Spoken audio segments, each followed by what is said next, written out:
Subscribe to our YouTube channel and press the bell icon to get the latest updates. Across the world, we like to say, thank God it's Friday. But for me, Fridays are often mostly murder. I'm not complaining, I'm just feeling important. So Fridays, I record my Cut the Clutter as I'm doing now. Then I write my national interest. And before going home, I also record the video version of national interest. And some Fridays, just because somebody up there thinks that I don't have enough to do, and off the cuff arrives. So this Friday, for example, I also have a live off the cuff with the director of Foreign Institute of Medical Sciences, Dr. Randeep Guleria. So that punches a 40-minute hole into my evening. Once again, I will tell you, it is a lot of work, but never complain about having a lot of work, because only thing worse than having a lot of work to do is not having enough work to do. So having said that, I will talk about people and about a situation which is getting a lot of people to do work that they might not have imagined that they will have to do. That is evacuating or pulling out a 2 lakh ton cargo ship stuck in Suez Canal, which is like the jugular of the whole world between North Atlantic and Indian Ocean. So much traffic comes through the Suez Canal, and this monster of a ship, it is 1300 feet.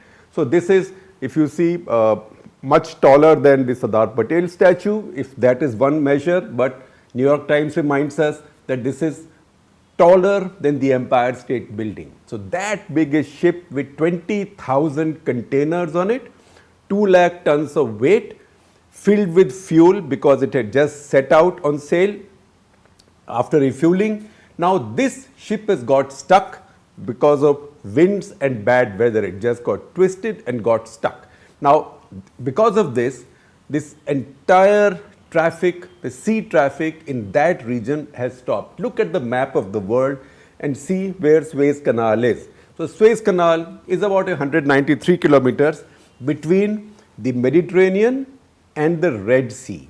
Now, if this connection was not there, you would have had to drive around or sail around all of Africa, through South Atlantic, all of Africa, come all the way around and then come towards Asia. What this does is, this sends you straight from the Mediterranean into the Red Sea, and you can come down Red Sea, which is about 2,250 kilometers. You can come down Red Sea and you can then come into the Gulf of Aden and come into Indian Ocean or Arabian Sea. I mean, that is where, if you see the map of the world carefully, that is where Djibouti is, at Gulf of Aden. That is the narrowest point at the end of the Red Sea, where Red Sea opens out into Indian Ocean or Arabian Sea in this case. So no surprises that is where the Chinese have set up a naval base at Djibouti. It's a choke point.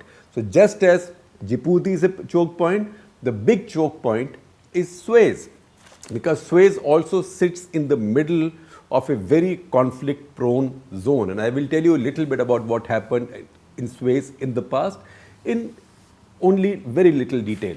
So this ship is now stuck. At this point, 13 other ships are stuck, which are halfway through the canal. So they are waiting, hoping that this ship will be pulled out. You've seen these pictures that people are making fun of. One poor excavator trying to free up the ship from sand. People made so much of fun of that excavator that somebody has even set up a Twitter handle in the name of that excavator. I think it is something like, I'll try my best, or count on me to try my best. But the fact is that this ship is stuck. It will be pulled out at some point. Possibly they will have to empty out a lot of the fuel to reduce its weight. They will have to remove a lot of the containers again to reduce its weight. And also empty some ballast tanks and things. I mean, those are things about shipping I don't really understand very well, and nor do we have to, because people who know the job are doing the job.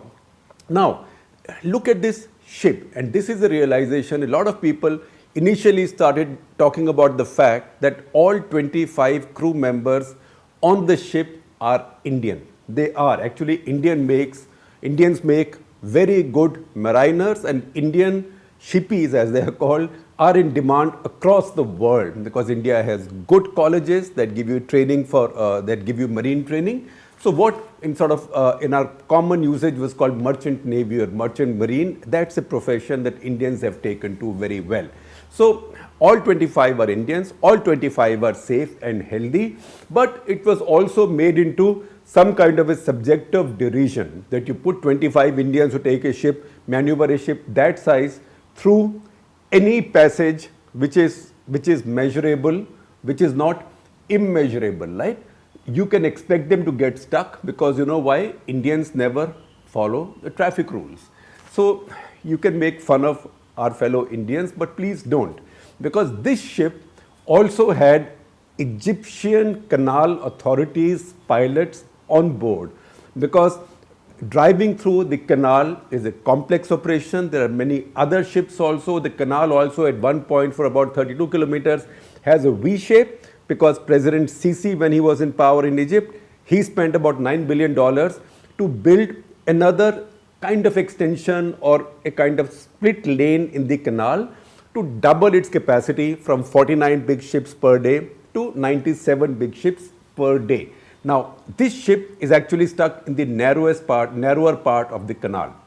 Now, these pilots then guide a ship in and out of the canal. So, if at all you blame somebody, you can blame the pilots, but not those poor Indian crew members. Now, the unkind explanation could be, see, you Indians, you will always find someone to blame or a scapegoat. But the fact is that there were these Egyptian pilots on the ship. They are safe as well. Now there is a global effort that's going on to pull this ship out. Once again, as we were reading about this Indian crew members, I noticed something else which I thought is fascinating, and I should share with you, and I should give the credit where it's due. So Dhruva Jaishankar, who is a think tanker in Washington, works for ORF now. Sometimes we publish him also. So Dhruva Jaishankar wrote a tweet, and please see that tweet on our screen, because he uses flags as symbol. So I know that many of you are whiz kids with national flags, so you can check out without having to delve deeper. But basically what does it say is that this ship is an incredible tribute, one, to globalization, and second, to how globalized the shipping industry is.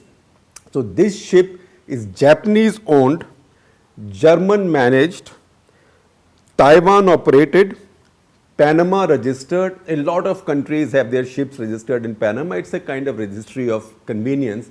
I don't understand that very well, but you will find a lot of the ships have Panama registration. So Japanese owned, German managed, Taiwan operated, Panama registered, Indian staffed fully. It is stuck in Suez Canal, which is in Egypt, 6.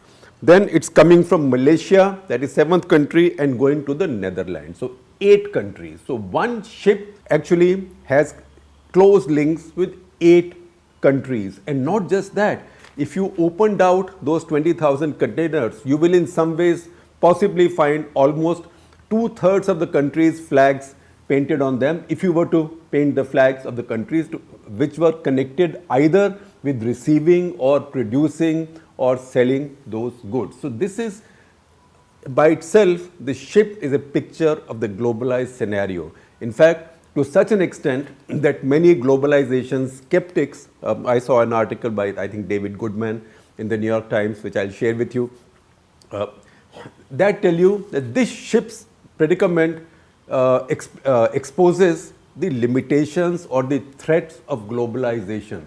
So, dil belane ko galib, ye khayal acha hai.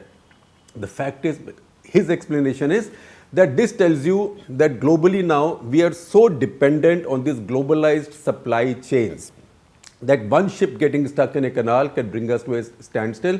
So the answer to that is stop globalizing and stop buying stuff from here and there and do everything on your own, Swadeshi, or the worst kind of Atmanirbhar. That's a bit like saying just because somebody has an accident, stop driving cars on highways. Or that reminds me also of on old days when we had politicians who were more fun than they are even today. So we had this gentleman called Maniram Bagdi, who was a socialist, who I've seen campaigning as a school kid in Haryana and saying कि भाइयों ये आपने बिजली क्यों लगा ली सब गांव के अंदर, बिजली लगाना बड़ी गलत बात है, क्योंकि जब तक बिजली नहीं लगी थी तब तक कोई करंट लग के नहीं मरता था.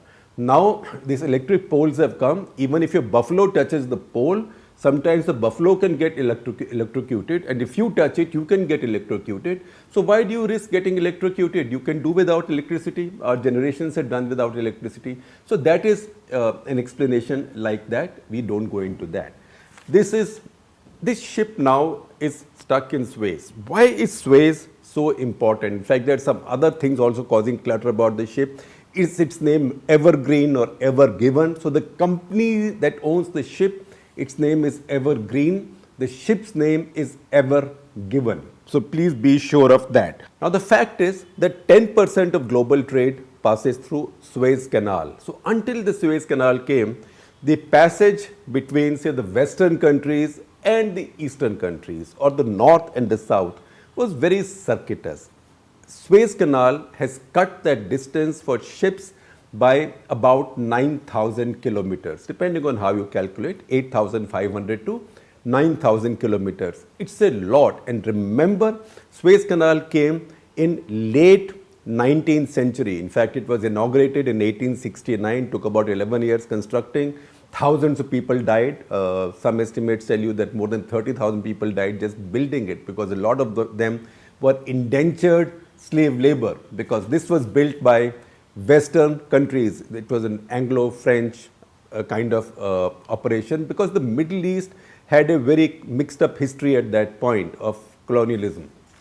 So this canal was inaugurated in 1869 at a time when all civil traffic, passenger traffic was also by ships for almost 80-90 years after that. So it also reduced your passenger traveling time between east and the west, or north and the south, by that much. So this canal was a big boon. Also, because it saved so much time and so much money and so much fuel and so much risk, it also was a source of revenue. So it earned a lot of money. So this canal was owned by a multinational company in which several governments had the stake. These are British, French, etc., mainly European. And this canal would then earn revenue from ships passing by and was quite profitable, as you would imagine. It was in 1956 that Jamal Abdel Nasser, the revolutionary Egyptian leader and a friend of Jawaharlal Nehru, one of the three titans who formed the non-aligned movement, the trinity of non-aligned movement, Nasser, Tito and Nehru. In fact, in Delhi, I live next to a part of the ring road in Delhi, which outer ring road, which is named after Jamal Abdel Nasser. I don't know, I don't believe that they would be naming new landmarks in Egypt anymore after Nasser. Nevertheless, so Nasser in 1956 was building the big dam on Aswan, on Nile River, and that was costing a lot of money. So he wanted these Western countries to finance that dam. At the same time, his politics, because he was from the Baath party, he was socialist, very left of center, it was the Cold War period, his politics leaned towards the Soviet Union. Because he was leaning towards the Soviet Union, Britain and France decided not to finance his Aswan Dam project. When that happened in 1956, Nasser nationalized the Suez Canal. He said, this now belongs to me, my government, just as Mrs. Gandhi had done, say, with the banks. All these banks, which we now call PSU banks, not State Bank of India, that was always a government bank. She overnight said, these are government companies, or HPCL, BPCL, as you see them now, Oil India, these were all foreign companies which she nationalized overnight and said, these are my countries. So Nasser said in 1956 that Suez Canal is my country's property, and I will now raise my revenue from shipping that goes past it and use that money to build my dam. And that is what led to the big Suez crisis. The British and the French, the Israelis first came in, as you would expect, and then the British and the French joined in. It became quite a nasty little war, and the UN intervened, and that is when a Canadian statesman, who was the Canadian Secretary of State at that point, Lester Pearson, he came in and he proposed a formula whereby British and French forces will be withdrawn, Israelis will also withdraw, and traffic will be restored. In fact, because he was given the credit for having stopped that war and brought about peace, he won the Nobel Peace Prize for that year. So, contemporary history of the world has been built around Suez Canal. It took Nasser about a year to clear up the canal, because when he nationalized the canal and he got into trouble with these countries and they came in showing their muscle power, he sank a lot of ships in the canal to block the canal. Now, in this case, as we know, with Ever Given, nobody had to sink a ship, and mercifully everybody is safe, but it has blocked the canal because ships are so big now and ships are so heavy now, because these are container ships. Each container has a lot of weight. Now, this carried on. In 1967, there was further trouble. We know there was a 6-day war. The Egyptians would not allow Israel to use the canal. Now, Israel is not next to the canal. There is the big Sinai Peninsula. Egypt is an interesting country. Some of it's in Asia, a lot of it's in Africa. So, through Sinai Peninsula, if things were all okay between Israel and Egypt, as they more or less are now, Israeli traffic could go in and Israeli shipping could make use of the canal. But Egypt wouldn't allow it, and because they wouldn't allow it, Israelis would start interfering. That led to, among many other things, the 6-day war in 1967, after which Suez Canal was again blocked by the Egyptians. And that led to a lot of crisis in the world. Later, another war took place in 1973, the Yom Kippur War, after which came the oil shock, and again the global economy went into a tailspin. First, the Suez Canal is blocked, and then oil shock. So all these tankers also then had to, oil was expensive and the tankers had to take a much longer circuitous route. That was settled somewhere around 74, 75 when this canal was opened. Once again, various countries had to, big powers had to send their minesweepers, etc., to clean up the canal, because in the war, both sides had mined it heavily. So this canal has a checkered history. It is now, after so many years of peace, because Israel and Egypt signed up their own peace accord, the Camp David Accords. After that, Israel turned over the Sinai Peninsula entirely to Egypt, because that had been captured in the 6-day war in 1967. They decided to recognize, Egyptians decided to recognize Israel. So those two countries are not at war anymore. So Egyptians thought, for good reason, that now peace had descended sort of on a permanent basis in this region, and that's why they invested this $9 billion in the canal between 2011 and 2016 and built this other lane. So they want to now make this canal a multi-lane canal. So that is the story of this canal, and how big an economic value and how big an economic and strategic value as well as target it is.